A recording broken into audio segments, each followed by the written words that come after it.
Okay, so as you can see, I've already spread some thin set and I already got one tile on. The thin set I'm using is an LFT thin set, and it's made for large and heavy tiles. So the thin set on the wall is all spread and evenly notched in one direction. I like to go up and down. Some guys like to go left to right. I like to go up and down in most cases. Because I'm not using a really large trowel, I'm also notching the back of the tile with the same thin set. That way I get complete transfer of the thin set to the tile, because I'm back bottling it, and the notches are going to go in the same direction as the notches on the wall. So when I put the tile on the wall, the notches are going to be in the same direction. You don't want them going in opposite directions. You don't want to do like a crosshatch. You want them to go in the same direction. So when you push the tile in, it's going to embed into the thin set, and the trowel lines are going to interlock and not cross over each other. Very important, because you want to, this is a steam shower and it's a wet area. The recommended coverage for a thin set in a wet area is 95 to 100%. In a dry area, it can be usually 80 to 85%.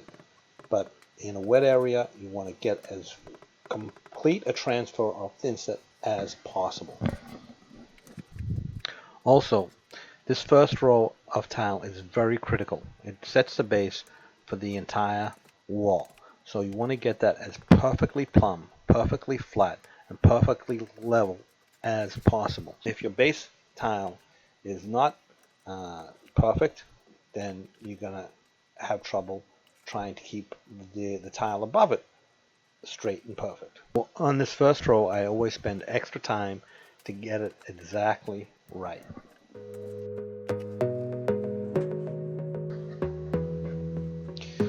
So now I got my first row of tile on the bottom, perfectly flat, perfectly level, and perfectly plumb. So when I build on top of that, I know that I can, if I follow that, the rest of the wall will be the same. So I spread my thin set, get it, embed the tile, and then I'm going to use my level to check to see that I have full contact along both tiles from top to bottom. And that way I know that it is perfectly plumb and in plane with the tile that I just installed. And then when I get to the tile beside it, I'm going to do the same thing and put the level across.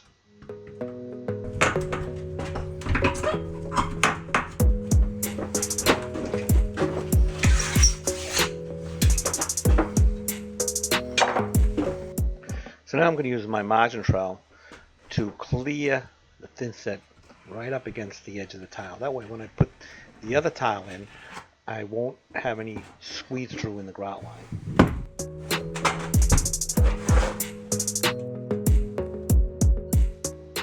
Now because this is such a large tile, I'm going to put 2 clips along the short edge and 3 along the long edge. That way I can get some real good leverage into bringing the tiles into plane. And these systems will usually always pull the tile into the thin set and not the tile away from the thin set. I get a lot of comments where people say, well, why, it's going to lift the tile, pull the tile up. It doesn't actually work that way. These leveling systems pull the tile down and into the thin set, not away from the thin set.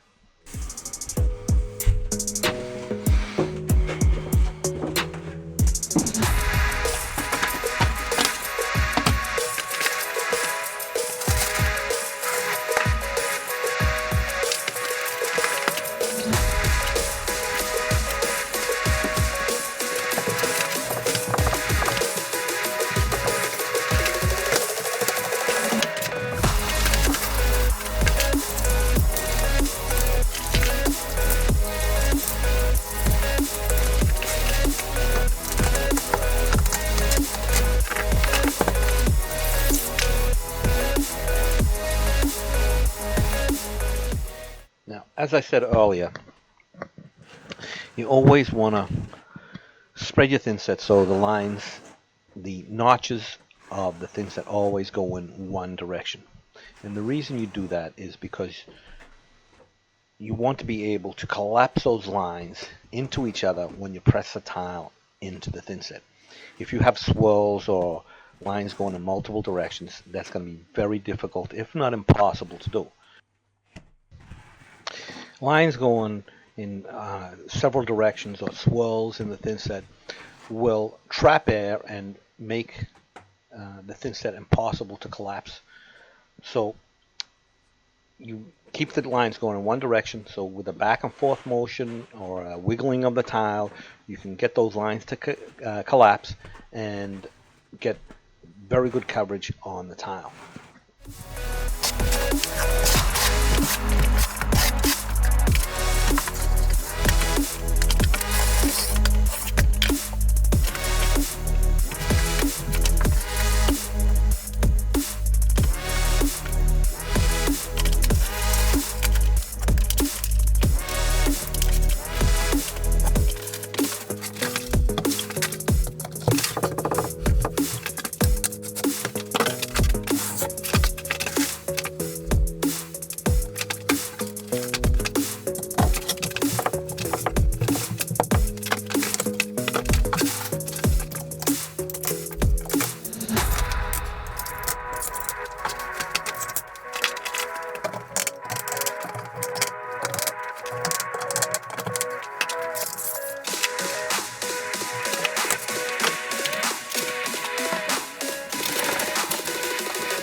So another thing to remember, when you're going around the corner in a change of plane, you don't butt the tile on one wall tight against the tile of the other wall. You want to leave a small gap. I'll sometimes use wedges to maintain that gap, sometimes I won't, but you want to make sure that the gap is there, and that's going to be filled with a flexible caulk or sealant. The sealant that I usually use is by the same manufacturer and is usually the same color as the grout, so that you get a good color match. Sometimes it's not perfect, but it's pretty close.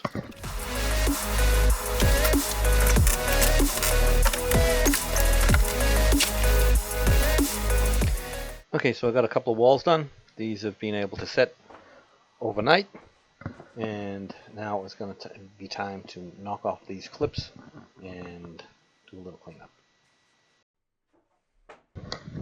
So I'm going to use a rubber mallet to knock off these clips, and if you've kept your grout lines clean and you've done everything right, all the clips will break off cleanly. So this bronze circle you see here that I'm measuring around, so it's going to have a faceplate on it, but there's not a lot of play that will, to cover any errors. So I have to get it as close and as perfect as possible. And so I'm just marking it out, and this is one way of doing it. You can take measurements. I like usually to do it this way, and just transfer my marks.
sometimes it comes to a tile that presents a bit of a challenge.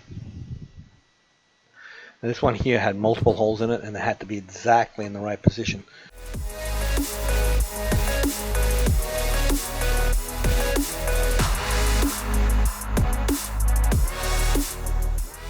And so I got this one exactly right. But if you notice here, along this edge here, there's not a lot of thinset there. I will backfill that with a margin trowel before I put the next tile in. Just gotta. Sometimes there's a lot of things to take care of, and you want to make sure that you get good coverage on the back of the tile. And by doing that, I will support that edge.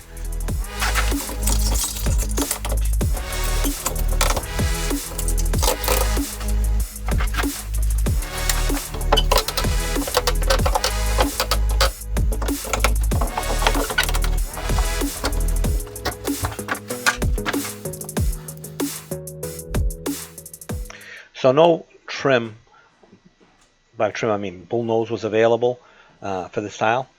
So I could have used a Schluter metal along the exposed edges, but instead, because this was a through body porcelain tile, which means that the whole tile is all the same color all the way through, I decided with the client that we would just polish the edges and finish all the exposed edges that way.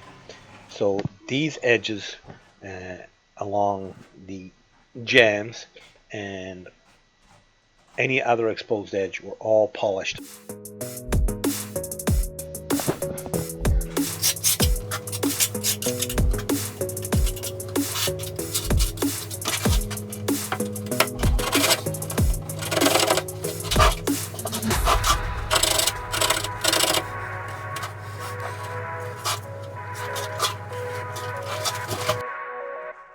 So a lot of times what I'll do is I'll use some tape. In this case it's actually Nashua tape, which is an aluminum tape, and I'll wrap the edge with it, put the spacer in where it needs to be, usually some wedges, and then adhere the tape, wrap it around the corner, and that will usually hold the tile in place pretty firmly.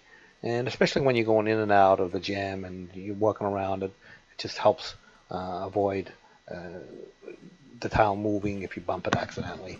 And so that's how I usually handle these corners, or anywhere there's a bullnose that goes up against the tile.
Okay, so any horizontal plane that's in the shower needs to tilt towards the drain.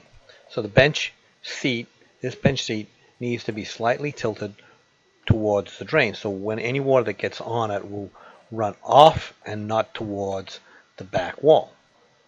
So that's very important. You don't want water standing anywhere. You want it to always to run off the horizontal surface and towards the drain.